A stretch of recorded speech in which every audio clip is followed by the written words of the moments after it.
സോണിയാഗാന്ധിക്കെതിരെ വിമർശനവുമായി കേന്ദ്രമന്ത്രി അമിത്ഷാ. AICC ഓഫീസിലെ വന്ദേമാതരം നിർത്താൻ സോണിയാഗാന്ധി ഇടപെട്ടു. അല്പമെങ്കിലും നാണം അവശേഷിക്കുന്നുണ്ടെങ്കിൽ രാജ്യത്തെ ജനങ്ങളോടും ബങ്കിം ചന്ദ്ര ചാറ്റർജിയോടും സോണിയ മാപ്പ് പറയണമെന്നും അമിത്ഷാ പറഞ്ഞു. और इनकी निर्लज्जता देखिए, कांग्रेस पार्टी के मुख्यालय पर वंदे मातरम का गान हो रहा था. चालू गान में कांग्रेस की नेत्री सोनिया जी ने कांग्रेस अध्यक्ष को गान रोकने का कहा. हम सब टीवी पर देखते रहे.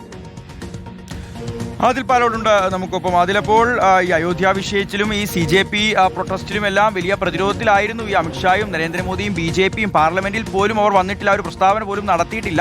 പക്ഷേ ഇപ്പോൾ വീണ് കിട്ടിയ ഒരു അവസരം പോലെ ഈ വന്ദേമാതര വിവാദം അത് കോൺഗ്രസിനെതിരെ എടുത്തുപയോഗിച്ച് ആയുധമാക്കാൻ വലിയ ചർച്ചയാക്കി മാറ്റാനാണോ BJPയുടെ നീക്കം, തീരുമാനം? ഉറപ്പായും അതിനുള്ള നീക്കം തന്നെയാണ് BJP നടത്തുന്നത്. രാജസ്ഥാനിൽ മുൻ പ്രധാനമന്ത്രി അടൽ ബിഹാരി വാജ്പേയിയുടെ പ്രതിമ അനാച്ഛാദനം ചെയ്യുന്ന ചടങ്ങിലാണ് രൂക്ഷമായ ഭാഷയിൽ കോൺഗ്രസിന്റെ മുൻ അധ്യക്ഷ സോണിയാഗാന്ധിയെ അമിത്ഷാ വിമർശിക്കുന്നത്. നിങ്ങളുടെ പ്രവർത്തികൾ രാജ്യം കണ്ടു കഴിഞ്ഞു എന്നാണ് സോണിയാഗാന്ധിയുടെ പേര് വിളിച്ചു പറഞ്ഞ ശേഷം അമിത്ഷാ പറയുന്നത്. കോൺഗ്രസ് ഓഫീസിലെ വന്ദേമാതരം പകുതി വെച്ച് അവസാനിപ്പിക്കാൻ വേണ്ടി സോണിയാഗാന്ധി ഇടപെട്ടു. മല്ലികാർജുൻ ഖർഗെക്ക് ഇത്തരത്തിൽ നിർദ്ദേശം സോണിയാഗാന്ധി നൽകി. സോണിയാഗാന്ധി 140 കോടി ജനങ്ങൾ നിങ്ങളെ കാണുകയാണ്. നിങ്ങൾ ചെയ്ത പാപത്തിന് ഒരിക്കലും ജനങ്ങൾ മാപ്പ് നൽകില്ല. അല്പമെങ്കിലും നാണം അവശേഷിക്കുകയാണെങ്കിൽ വന്ദേമാതരം രചിച്ച ബങ്കിം ചന്ദ്ര ചാറ്റർജിയോടും രാജ്യത്തെ ജനങ്ങളോടും കൈകൂപ്പി മാപ്പ് അപേക്ഷിക്കണം എന്നുകൂടി അമിത്ഷാ പറഞ്ഞു വെക്കുകയാണ്.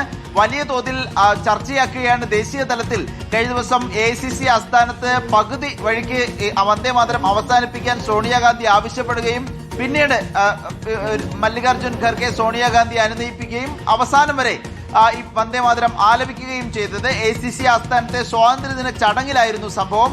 വിഷയം വലിയ തോതിൽ ചർച്ചയാക്കിയാണ് BJP. അമിത്ഷാ തന്നെ സോണിയാഗാന്ധിക്കെതിരെ അതിരൂക്ഷമായ ഭാഷയിൽ വിമർശനവുമായി രംഗത്തെത്തിയിരിക്കുകയാണ്. ഷിഹാസ്. ശരിയാ.